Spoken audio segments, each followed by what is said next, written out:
Hello guys, thank you so much for clicking on this video. We are so blessed to have you here at Toymark Coaching by Sammy Munyoki.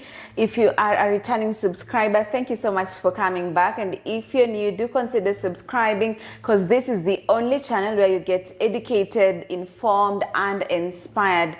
So today we are joined with Sammy Munyoki, who is a finance professional. He is passionate, very passionate about helping families break from the cycle of poverty. We are still building up on the last topic that we last discussed in the last video on financial freedom and financial literacy. So today we are still building up on that. So do consider getting a pen, a notebook, because today we are in class. We're about to learn on financial principles. And I want Sammy to take us step by step.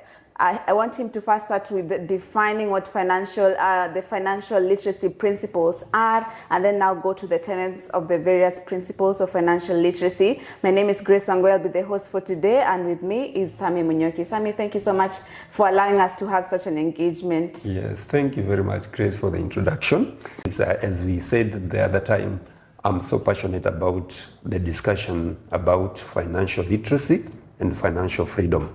Just a small recap so that we can refresh ourselves, because in class we always try to remind ourselves what we learned last time to build up from that. So we talked about financial literacy, where we said that it is how you maximize or increase your cash inflows and reduce the outflows so that you can have surplus to enjoy your life, to finance one or two other things. But today I just want to bring an additional aspect of the definition of financial literacy and also financial freedom.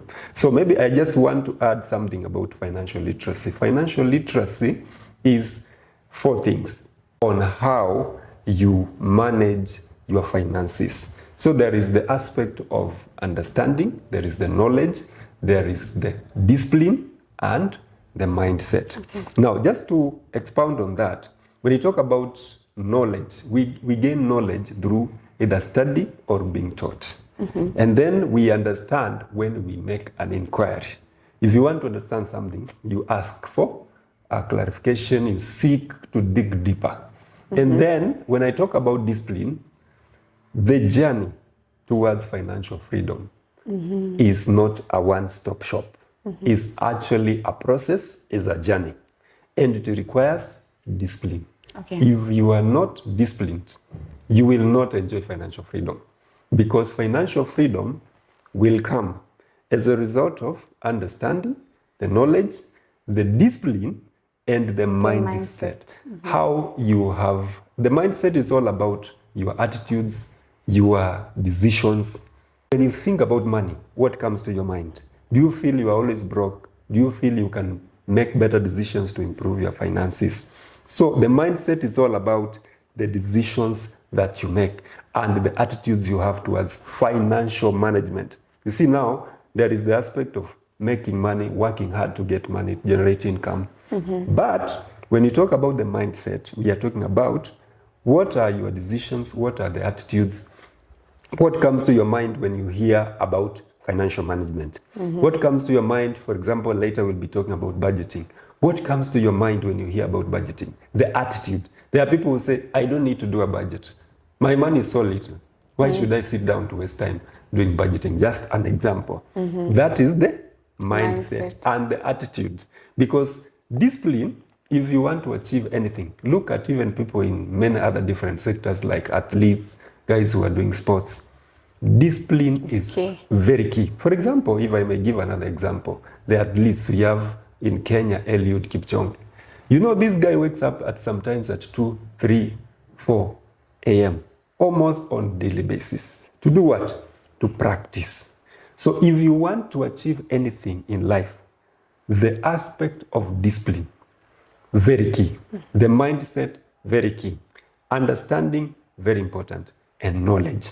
Those 4 aspects are the ones now that build up into financial literacy. So in simple, we can say financial literacy is knowledge, understanding, discipline, and the mindset that you have towards financial management. It could be personal financial management or even at the family level. Remember, our target in this discussion is to help individuals and families. And that is what I feel very passionate about.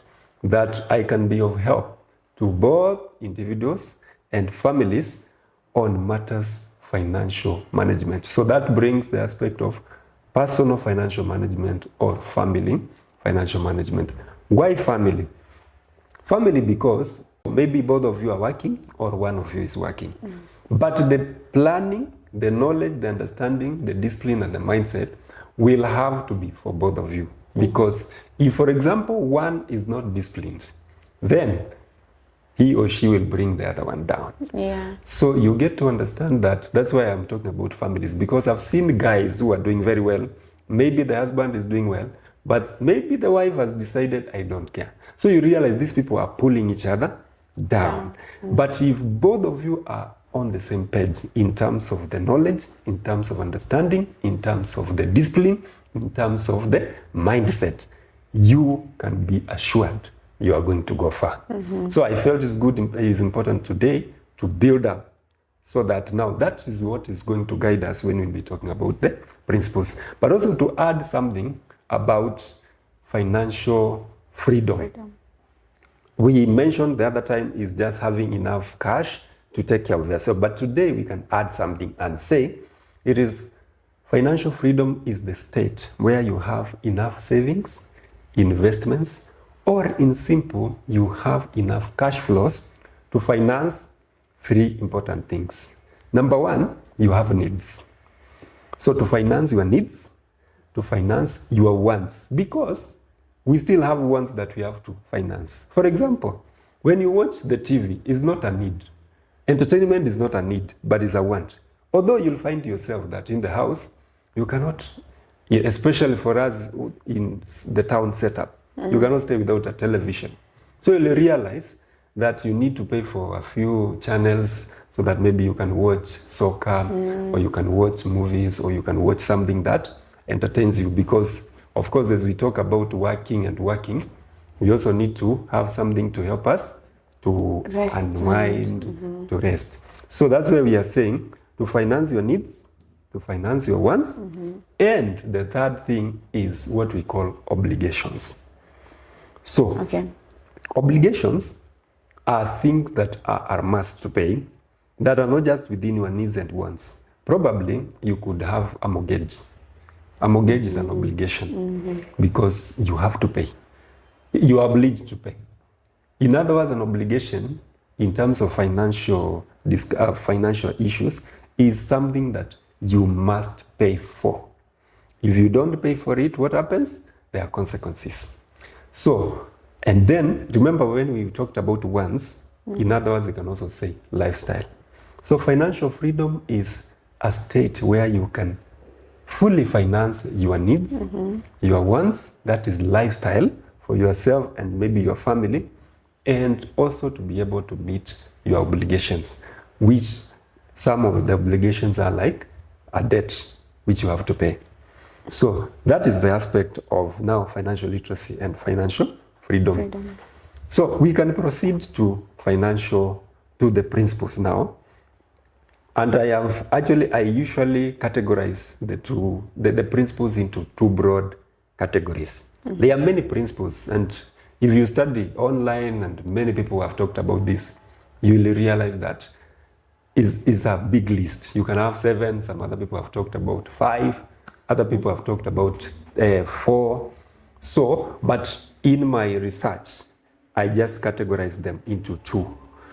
But there's something we need to define first. If somebody talks about a principle. What exactly is a principle? What is a principle? And a principle is like a rule or a law or a governing rule in an area of logical reasoning. In any area. It could be any specific area of discussion or reasoning. So when you talk about a principle, it is like a rule. It is a tenet. It is like a standard. So when we say principles of financial literacy, it's like we are talking about what are the standards? What are the rules? What are the laws? Because financial literacy will not just come without somebody following a set of rules. And that's why we said there is that aspect of discipline. Because without discipline, you cannot follow rules, isn't it? Yeah, for sure. Yes.